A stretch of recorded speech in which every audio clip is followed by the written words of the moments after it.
Yeah. Oh God, that's there so wasn't scary. really shootings per se. It was more beheadings. Yeah. And things Oh like my that. God. So yeah. Jesus Christ. That's insane. That's not for me to talk about because Yeah. I was too young, so I don't have memories of that per se. But some of the memories that were quite hard were things like. Yeah, tell it from your side, like what happened to your family. It's very hard to tell it from my side because all I have is stories from other people. But once I can tell you what I remember, and then I can tell you what other people tell me. Mm-hmm. So what I remember were things like being told by my mum that we have to leave our house, and it was over the cover of darkness, packed as much stuff as we could. I'm not sure if it was cover of darkness, but I remember it being dark the one time. Yeah. And just packing whatever we could put into a car. That's all we could take with us.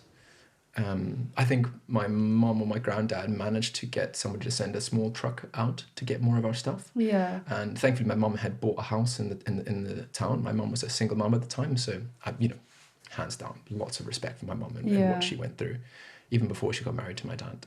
So yeah, we left at the cover of darkness. There was one point where I think my mom told me the story where we were in the car driving down the road, and my mom could hear like chanting, basically like a mob. Yeah. Because it's not the individual people that are the problem. It's when you get lots of people together that are very angry about something, and maybe that thing is not even you. They're not angry at you. They're angry at the situation. They're angry at the world, and they get together and they have this kind of mob mentality. So the mob is the most scariest thing. It's not the individual person. Yeah. Fuck, that's so And scary. she heard this. She knew what was going on. So we were in the car. She pulled off the road. She drove straight in to the bush, into the trees and the savannah, basically. Just a kind of like brush, like deep brush. And she just drove, turned the lights off, told me to keep quiet. And we waited until, the sound had passed us. Now people with with I think it's not conventional to say pitchforks. Pitchforks. People were carrying machetes weapons or something. that they Probably found. wouldn't be far from that though. kind of. Probably pitchforks. Who knows? Yeah. But it was that and torches, basically torches with a light.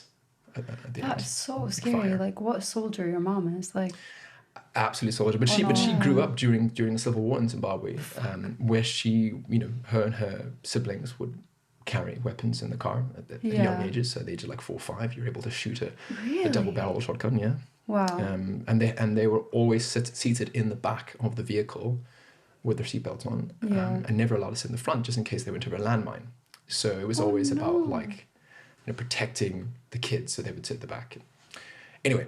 Crazy world. And again, this is so. Maybe you need somebody else, not me, to tell you, because I grew up in a very privileged environment in comparison to my one day parents. we'll get her on the podcast. She's got some crazy She does have some crazy Yeah. stories. Anyway, we flipped a coin, or rather, we flipped a coin. I'm not sure if the coin was the major decision maker, but it was a core part of my childhood, where we flipped a coin to say, do we want to stay in Zimbabwe or do we want to go to Zambia? And flipped a coin, and we did it twice, and at both times it came out as Zambia. So we took the hit. We know a lot of people who had the same thing happen to them. Had their farms taken away from them. My grandfather tried to say no, and he got thrown in prison for a couple of days. Really? Yeah, because he refused to leave. Damn. So that was quite hectic. Some people left to places like Australia and the UK if they could. Again, very expensive, very hard to make a life. Also, bear in mind at this time, what had happened had caused so much turmoil to the country.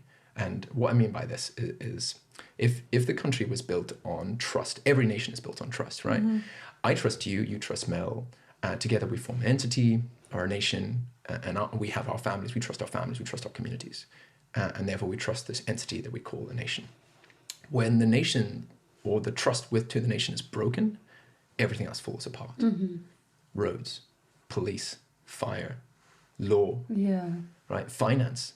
Money is just a concept. Yeah. So money lost its value because the natural currency, the Zimbabwe dollar, just started to inflate because nobody wanted to have the Zimbabwe dollar. Shit, of course. I didn't even. Oh my God, yeah. Because why would you? So because it it's would have not turned worth into like anything. millions. Well, actually, it had 200,000% inflation. You know how we're complaining right now about 2, 3, maybe even 6% inflation? None of that. This one day you had enough money, let's say, in your wallet to buy a loaf of bread. The next week you had to have a wheelbarrow filled with money with cash to buy the same loaf of bread. Literally. And then they would do something called rebating, where they would remove zeros off the notes, off the currency. I mean, we've got a fridge magnet in our house of, I think it's like a $1 quadrillion note. Really? Yeah. They That's rebased it so so many times. intense. I think they lost like 50, maybe 30 zeros at the end. Yeah. And even now they still have the same problems. It's not got better.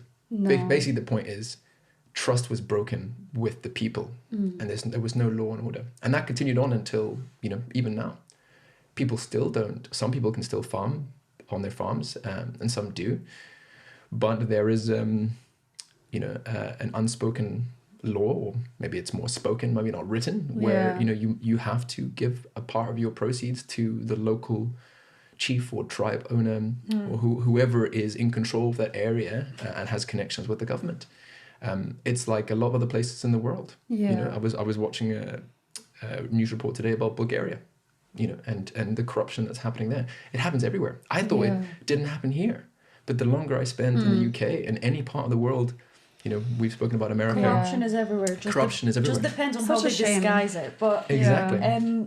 so okay, so you've kind of covered all of how it went, and then you guys had to flip a coin and decide where you wanted to go. So you chose to go to Zimbabwe. I think you also Zambia. said Zambia. I'm sorry, Zambia. What's No, Zambia it's a lot of like? Zs. So What's Zambia like? What So was that like moving there? Zambia was obviously next door. Zambia